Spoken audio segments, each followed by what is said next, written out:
नमस्कार। BA part third Hindi साहित्य की प्रथम प्रश्न पत्र की कक्षा में एक बार पुनः आपका स्वागत है। और आज हम यशोधरा का अंतिम भाग आपके पाठ्यक्रम में प्रस्तावित पढ़ने जा रहे हैं। देखिए, हमने पिछले व्याख्यानों में पढ़ा कि यशोधरा को जब गौतम बुद्ध अकेला चुपचाप सोता हुआ छोड़कर बिना कहे चले जाते हैं तो उनके मनोभाव क्या होते हैं कि सखी भी मुझसे कहकर जाते। उसके बाद हमने देखा कि वो अपने लिए मार्ग निर्धारित करती हैं, अपनी भावनाओं को संयमित करती हैं और कहती हैं कि आर्यपुत्र दे चुके परीक्षा, अब है मेरी बारी। और इसी अंश में हमने देखा था, वो कहती हैं कि एक दिन वो लौट कर भी आ जाएंगे, है ना, तो मैं उनका स्वागत कैसे करूँगी, रोते रोते करूँगी या गाते गाते करूँगी, इस उलझन में है। और अब देखिए कि जब गौतम बुद्ध आ जाते हैं तो उनके मन की अवस्था क्या है। कहती है, रेमन आज परीक्षा तेरी, विनती करती हूँ तुझसे, बात न बिगड़े मेरी।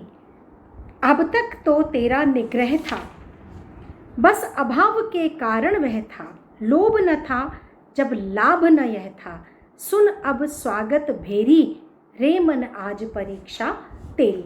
हुआ क्या है कि गौतम लौट आए हैं, लेकिन वो एक पति के रूप में, एक पुत्र के रूप में नहीं आए हैं। वो अब एक सिद्ध पुरुष के रूप में गौतम बुद्ध बनकर, जिन्होंने की सारी जो उनके जीवन का उद्देश्य था वो उन्होंने प्राप्त कर लिया है, उस रूप में वो महल में या उस नगर में वापस आए हैं।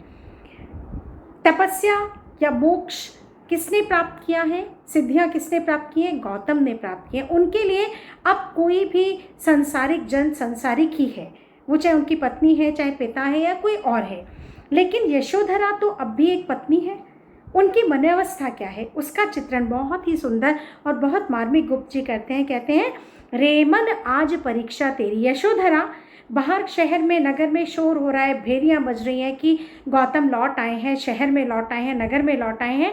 ये सारा कोलाहल, ये सारी भेरी माने दुंदुबी बजना, शोर होना, कि जो वो सारे के सारा जो शोर है, जो ध्वनि है वो उनके कानों में पड़ती है, तो उनकी अवस्था बहुत ही विचलित सी हो जाती है। वो अपने मन से कहती हैं कि अब तक जो कुछ भी तूने किया है, अब तक जो कुछ भी इस तरह से भी तू रहा है, आज तेरी परीक्षा है।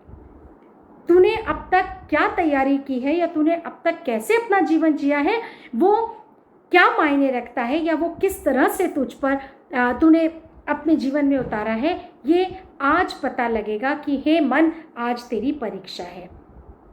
विनती करती हूँ मैं तुझसे, बात ना बिगड़े मेरी। यशोधरा अपने मन से कहती है कि हे मेरे मन, मैं तुझसे प्रार्थना करती हूँ कि मेरी बात नहीं बिगड़नी चाहिए, कुछ ऐसा नहीं होना चाहिए जो नहीं होना चाहिए। अब तक तो तेरा निग्रह था। बहुत बहुत महत्वपूर्ण पंक्ति है कि अभी तक जो मैंने तुझ पर काबू कर रखा था, निग्रह माने नियंत्रण, अब तक जो मैंने तुझ पर नियंत्रण कर रखा था, माने यशोधरा ने एक पत्नी के रूप में अपनी भावनाओं को कैसे नियंत्रित कर रखा था। तो कहती है, अब तक जो तेरा निग्रह था, अब तक जो मैंने तुझ पर नियंत्रण कर रखा था, बस अभाव के कारण वह था। वह तो इसीलिए था क्योंकि अभाव माने अनुपस्थित होना। किसका अनुपस्थित होना? मेरे पति की अनुपस्थिति थी, मेरे पति का यहाँ नहीं रहना ही इसका कारण था कि मैंने तुझ पर अपना काबू कर रखा था। तू करता भी तो क्या करता, क्योंकि पति यहाँ पर थे ही नहीं।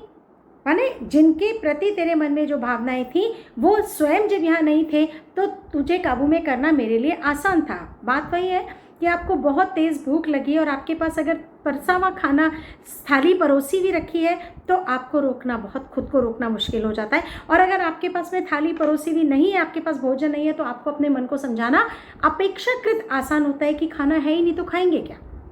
बिल्कुल वही भाव है। वो कहती है कि बस अभाव के कारण वह था। अब तक मैंने जो तुझ पर नियंत्रण कर रखा था वो इसीलिए आसान था कि मेरे पति यहाँ थे नहीं। ये लोभ न था जब लाभ नहीं था। जब ये लाभ ही नहीं था, कौन सा लाभ, कि ये कि मैं अपने पति से मिलूं, बात करूं या उनसे मेरा मिलन हो, जब ये लाभ नहीं था तो फिर लोभ भी नहीं था, तो ये लालच भी नहीं था। जब आपके सामने कोई चीज़ होती है तभी आपको उसे प्राप्त करने का लालच आता है। जब लाभ नहीं था तो लोभ नहीं था। सुन अब स्वागत भेरी, अब ये परीक्षा की घड़ी आ गई है, क्योंकि अब ये जो स्वागत की भेरियां बज रही हैं, स्वागत का जो ये दुंदुभियां बज रही हैं, उन दुंदुभियों के साथ उनका आगमन सुनिश्चित हो रहा है, उनकी उपस्थिति सुनिश्चित हो रही है। अब जब वो सामने होंगे तो तू अपने ऊपर कैसे काबू रखेगा, नियंत्रण रखेगा, ये देखना है। यही तेरी परीक्षा है। दो पग आगे ही वह धन है, अवलंबित जिस पर जीवन है, पर क्या पथ पाता यह जन है, मैं हूँ और अंधेरी, रे मन आज परीक्षा तेरी। कहती है दो पग आगे ही वह धन है। पहले तो पता ही नहीं था कि वो कहाँ है, लेकिन अब तो केवल 2 कदम की दूरी है।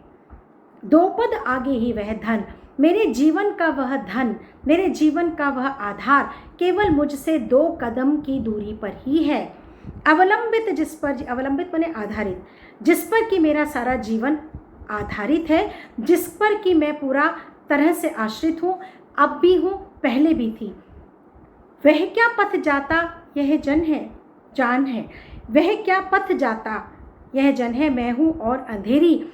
क्या मतलब मैं और अंधेरी, मैं तो जैसे जैसे वो पथ पर बढ़ता चला आ रहा है, क्या पर क्या पथ जाता यह जन है, माने कि जैसे जैसे ये रास्ता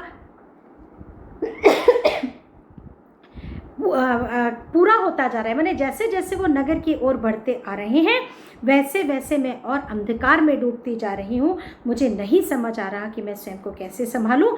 हे मन, आज तुझे ही कुछ करना होगा, आज तेरी परीक्षा की घड़ी है। यदि वे चल आए हैं इतना, तो 2 पद उनको है कितना, क्या भारी वह मुझको जितना, पीठ उन्होंने फेरी, रे मन आज परीक्षा तेरी। जब हम किसी चीज़ से बचते हैं तो हम बहुत सारे बहाने भी लगाते हैं, या बहुत सारी ऐसी चीज़ों का भी हवाला देते हैं जो कि उचित नहीं होती हैं। उचित अनुचित हर बात हम कहते हैं। वो कहती है यदि वे चल आए हैं इतना, अगर वो इतनी दूर तक चलकर आ गए हैं तो उनके लिए 2 कदम और आगे बढ़ने में क्या मुश्किल है। मैं तो जहाँ मुझे छोड़ के गए थे वहीं हूँ, एक पल भी, एक कदम भी ना आगे बढ़ी ना पीछे गई हूँ। तो मेरे लिए तो मुश्किल हो सकता है, पर वो तो इतनी दूर चलकर आ गए हैं, तो 2 पद और आगे बढ़कर मुझ तक आ सकते हैं।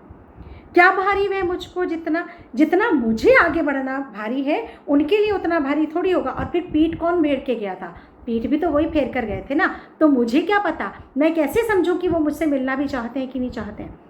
यदि उन्हें मेरी चिंता है और यदि वो मुझसे मिलना चाहते हैं, तो उनके लिए अपेक्षाकृत स्थितियाँ ज़्यादा आसान है, ज़्यादा सरल हैं। वो इतनी दूर चलकर आए हैं तो 2 कदम और चल सकते हैं। पीठ भी वही, मुंह भी वही मोड़ कर गए थे, तो ये उन्हें निर्धारित करना है कि वो उसे मिलना चाहते हैं कि नहीं मिलना चाहते। मेरे लिए बड़ा कठिन है, क्योंकि मैं तो जहाँ थी वहीं हूँ, और मैं कैसे स्वयं को संभालूं मैं नहीं समझ पा रही हूँ। इसलिए मेरे मन, तेरी परीक्षा आज है। सब अपना सौभाग्य मनावे, दरस परस निहि श्रेयस पावे, उपधारक चाहे तो आवे, यही रहे यह तेचेरी, रे मन आज परीक्षा तेरी। और अंत में वो क्या निर्णय लेती हैं, क्या डिसाइड करती हैं, वो क्या मतलब निर्णय उनका ये आता है। वो कहती हैं सब अपना सौभाग्य मनावे। जो भी उनके दर्शन कर रहा है वो अपने आप को सौभाग्यशाली समझ रहा है। ये सबका अपना अपना भाग्य है। जिसके भाग्य में उनके दर्शन है, उन्हें वो दर्शन भी दे रहे हैं और परस स्पर्श भी कर रहे हैं, माने उनके चरणों को स्पर्श भी करने वाले कर रहे हैं। जिनको दर्शन लेने हैं उनके वो दर्शन भी ले रहे हैं। निःश्रेयस पावे, ये सब के सब जो हैं वो अपने अपने भाग्य के अनुसार उनसे प्राप्त कर रहे हैं। उद्धारक चाहे तो आए, उद्धारक गौतम के लिए आए। लेकिन मैं ये मान रही हूँ कि अगर उद्धारक मेरा भी उद्धार करना चाहते हैं, यदि गौतम बुद्ध स्वयं मेरा उद्धार करना चाहते हैं, तो वो स्वयं मुझ तक चलकर आवे, यही रही है चेरी। ये चेरी वो स्वयं के लिए कहती है कि ये दासी तो यही रहेगी, अपने आप उन तक नहीं जाएगी, खुद चलकर नहीं जाएगी।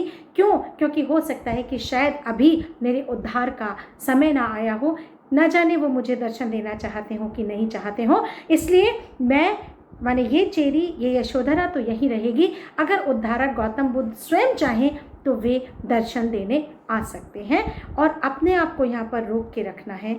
यही तेरी परीक्षा है। धन्यवाद।